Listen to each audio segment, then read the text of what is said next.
Hello, I'm Chastity Bono. The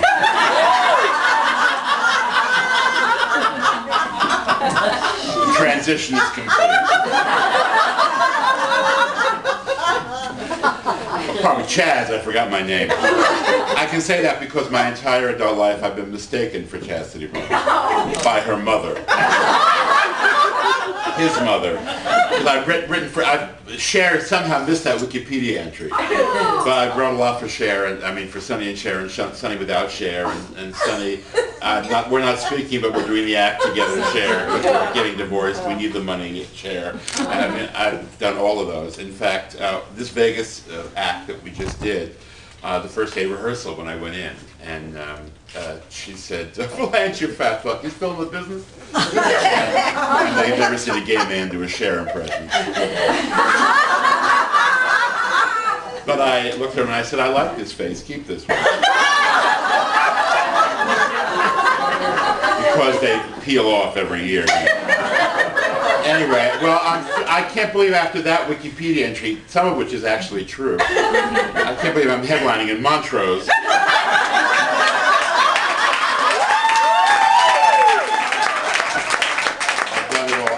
So many Jews here. Well, because there are, I just want to tell you one story. You may have heard this story, but there was. I noticed that the guy was one of the heads of Sony when they bought Columbia Pictures died, and I remember at the time when Sony bought Columbia Pictures, a whole bunch of them flew over from Osaka to meet the studio people, and they had a lunch. And the head of Sony at the time was a man named Hashimoto-san, as he was in Japan, in Japanese. And they were all sitting at lunch, and they are now, having done all the deals, they're now passing photos of their families around the table, Japanese custom. And he's passing a picture of his wife around the table, and this one executive says, I know this woman. He says, that's impossible, she's never been out of Osaka. He said, Hashimoto-san, I don't know how to tell you this, but your wife has been having an affair with my accountant, Herschel Lipschitz. And Hashimoto-san is mortified. And he rises and he runs out, jumps on the private jet, flies back to Osaka, walks in on the wife, she's pouring tea. Hashimoto-san, you startled me. Honorable wife, I have been told a terrible thing.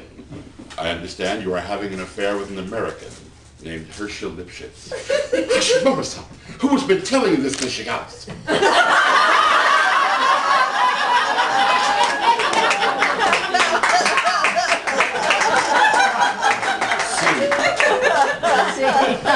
Well, Suzanne, use that, would you? Throw that in whenever you have like an Asian charity that you would like to never have asked you back.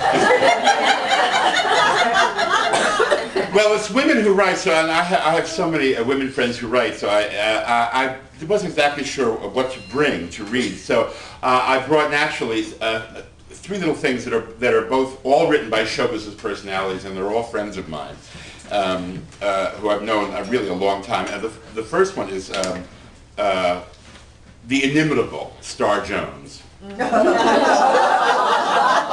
And who's now sitting there with Donald Trump, mortified. What have I done? He's going to ask for my birth certificate now. So this is Star in her fat period. When I met Star, she was vast. She was quite huge, and she was on The View, and I was on Hollywood Squares, and we met at the Daytime Emmys. We were both nominated for Daytime Emmys, and we'd never met. And but when you go to those things, I've written a lot of award shows, and I've written the Daytime Emmys, but not that year. That year I was a nominee, so I guess.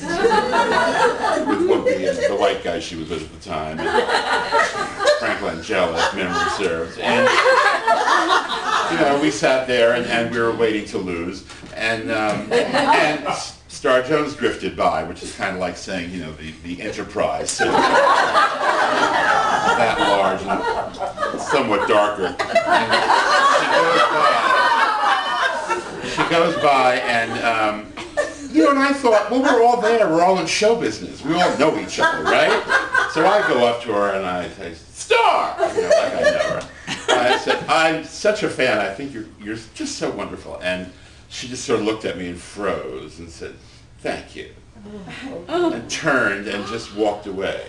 No idea who I was. And as she was leaving, I said, "I have all your albums, Miss Franklin." And it was one of these. Slowly I turned. But at that point I was hiding behind Caroline Ray. I said, "She's going to be." And then I got to know her. That she became one of Whoopi's poker playing buddies, and she's actually quite funny. But she wrote a book during her fat period before she decided that she was going to suffer. Her book was called If you don't stand for something, you'll fall for anything. Which she thinks she made that up. She's a lawyer. I can't fight her. And it's just, this is from the beginning, and it's just the first paragraph of the book, and it just is always. As I put my pen to paper, I realize that there are two Star Joneses. There is Star, the diva, and Starlet, the person. My family does not know me as Star. To them I am Starlet. Star is the diva, the fabulous face I put to the world. Starlet is different. She's quieter, humbler. She can be vulnerable and shy.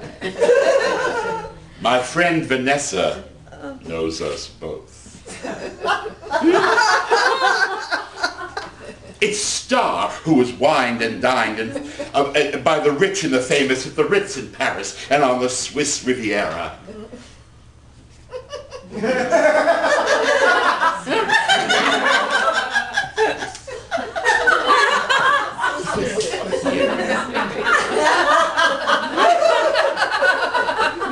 But it's Starlet who sits home at night watching Special Victims Unit.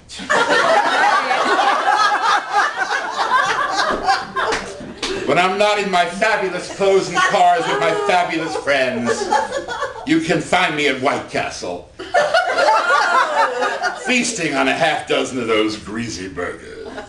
Well, that's the opening paragraph, and I mean, obviously, thank you. Star Jones.